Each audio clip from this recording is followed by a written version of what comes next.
తెలంగాణ రాష్ట్రంలో కాంగ్రెస్ ప్రభుత్వం ఏర్పడి సంవత్సర కాలం పూర్తయిన వేళ కూకట్పల్లి నియోజకవర్గంలో సంబరాలు అంబరాన్నంటాయి. నియోజకవర్గ కాంగ్రెస్ పార్టీ ఇన్ఛార్జ్ బండి రమేష్ నేతృత్వంలో కూకట్పల్లి వై జంక్షన్ వద్ద టపాకాయలు కాలుస్తూ కాంగ్రెస్ శ్రేణులు ఘనంగా సంబరాలు జరుపుకున్నారు. ఈ సందర్భంగా మాట్లాడుతూ తెలంగాణ రాష్ట్రంలో నియంతృత్వ పాలన పోయి ప్రజాపాలనకు ప్రజలు బ్రహ్మరథం పడుతూ ఇదే రోజున తీర్పునిచ్చారని అన్నారు. గత ప్రభుత్వ హయాంలో రాష్ట్రంలో అప్పులు చేయడమే కాకుండా పాలనను గాలికి వదిలేశారని ఆరోపించారు. రాష్ట్ర వ్యాప్తంగా ప్రజలు ప్రజాపాలన అమలు తీరును హర్షం వ్యక్తం చేస్తున్నారని, రాబోయే మరిన్ని రోజుల్లో అభివృద్ధి చెందిన తెలంగాణగా రాష్ట్రం అవతరిస్తుందని ఆశాభావం వ్యక్తం చేశారు. ఈరోజు మా కాంగ్రెస్ పార్టీ ఒక ప్రజాపాలన, ఒక జనరంజకమైన పాలన, ఒక జనాకర్షణ కలిగినటువంటి పాలన మొదలయ్యే వాళ్ళకి సంవత్సరం పూర్తవుతా ఉంది. ఈ సందర్భంగా తెలంగాణ రాష్ట్రం అంతా కూడా పెద్ద ఎత్తున విజయోత్సవాలు జరుపుకుంటూ ఉన్నాం. అందులో భాగంగా ఈరోజు కూకట్పల్లి నియోజకవర్గంలో మా సీనియర్ నాయకులు, మా డివిజన్ ప్రెసిడెంట్లు, మహిళా డివిజన్ ప్రెసిడెంట్లు, మరి మా సీనియర్ మొత్తం కూకట్పల్లి కాంగ్రెస్ పార్టీ అంతే వాళ్ళు ఇక్కడే ఉంది. అందరి సమక్షంలో మరి వాళ్ళు బ్రహ్మాండంగా ఈ కాంగ్రెస్ పార్టీ విజయోత్సవ సభ మేము జరుపుకుంటూ ఉన్నాం.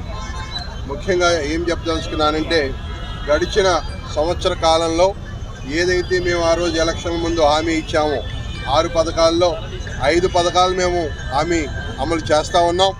అదే కాకుండా మరి దేశంలోనే ఎక్కడా లేని విధంగా రైతులకు 21,000 కోట్ల రుణమాఫీ చేసినటువంటి ఘనత కాంగ్రెస్ పార్టీది. ఇవాళ భారతదేశంలో 29 రాష్ట్రాల్లో ఎక్కడా లేని విధంగా ఇవాళ రైతులకు చేయూతనిస్తూ మరి బ్రహ్మాండంగా భారతదేశంలోని తెలంగాణ రాష్ట్రాన్ని మరి అన్నదానగా ఇవాళ 1,55,00,000 టన్నుల వరి ధాన్యం సేకరించే విధంగా కూడా మనం ఏర్పాటు చేసుకోవడం జరిగింది. ఇవాళ ఒక నాయకుడు పొద్దున మాట్లాడుతూ ఉంటే చూసే బీఆర్ఎస్ నాయకుడు ఆడు బీఆర్ఎస్ వాళ్ళని ఎవరిని కదిలిచ్చినా వాళ్ళు ఒకటే మాట, ఈ రాష్ట్రాన్ని అన్ని రంగాల్లో అగ్రగామిగా నిలబెట్టామని చెప్తున్నారు. మేము కూడా ఒప్పుకుంటున్నాం. ఈ రాష్ట్రాన్ని 8 లక్షల కోట్లతో అప్పుతో మరి నిజంగానే నువ్వు అగ్రగామిగా నిలబెట్టిపోయావు. మరి అప్పులన్నీ తీర్చుకుంటూ దానికి తగిన వడ్డీలన్నీ కట్టుకుంటూ ఎక్కడా కూడా ప్రజలకు ఇచ్చిన వాగ్దానాలు తగ్గకుండా మరి వాళ్ళ రేవంత్ రెడ్డి గారు బ్రహ్మాండంగా పాలన సాగిస్తూ ఉన్నారు. ఓర్వలేకపోతా ఉన్నారు. ఇంకో పార్టీ నాయకుడు చెప్తాడు మేము ఛార్జ్ షీట్ వేస్తామని చెప్పి, వాళ్ళని కూడా మేము అడుగుతూ ఉన్నాం. మరి మీరు 15 లక్షల నెట్ క్యాష్ బ్యాంకు ఖాతాల్లో జమ చేస్తూ ఉన్నారు. 11 ఏళ్ళు అయిపోయింది. ఏమాత్రం ఎవరికన్నా ఒక్క అకౌంట్లో 15 లక్షలు పడినా అని అడుగుతూ ఉన్నాం. మరి సంవత్సరానికి 1 కోటి ఉద్యోగాలు ఇస్తామని చెప్పి ఆ రోజు మాట ఇచ్చారు బీజేపీ వాళ్ళు. మరి వాళ్ళ మాట ప్రకారం తీసుకుంటే దగ్గర 10-15 కోట్ల ఉద్యోగాలు రావాలా. మరి భారతదేశంలో ఎంతమందికి ఉద్యోగాలు వచ్చినాయని చెప్పి కూడా మేము అడుగుతూ ఉన్నాం. రండి ఛార్జ్ షీట్ ఎదురు కానీ మేము కూడా సిద్ధంగా ఉన్నాం. తయారు మీరు ఎక్కడ చెప్పినా సరే, మేము రమ్మని చోటుకు వచ్చినా సరే సిద్ధంగా ఉన్నామని చెప్పి ఛాలెంజ్ చేస్తూ ఉన్నాం.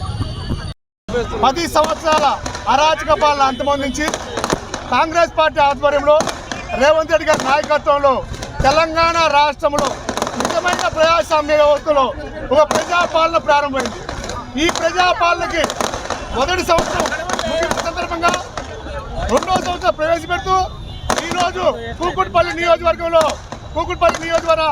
ఇన్ఛార్జ్ బండి రమేష్ గారి నాయకత్వంలో కాంగ్రెస్ పార్టీ శ్రేణులందరూ కూడా కూకట్పల్లి నడిబొట్టు వై జంక్షన్లో పెద్ద ఎత్తున సంబరాలు చేసుకుంటున్నాం.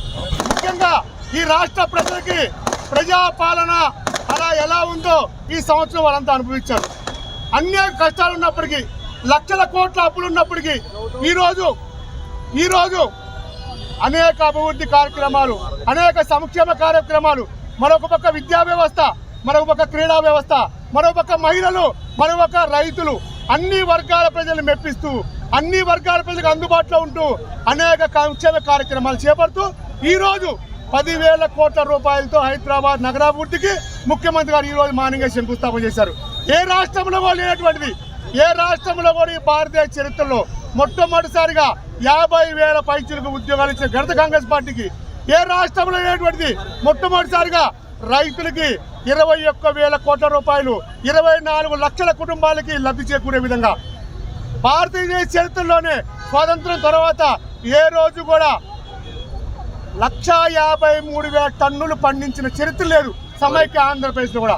అలాంటి దాంట్లో ఈరోజు 1,53,000 టన్నులు ధాన్యాన్ని పండించి సన్న ఓట్లకి 500 రూపాయలు బోనస్ ఇచ్చి 40,000 కోట్ల రూపాయలు ఒక్క రైతులకే లబ్ధి చేకూరే విధంగా 40,000 కోట్ల రూపాయలు రైతులు పండించిన పంటకి వచ్చిన ధర.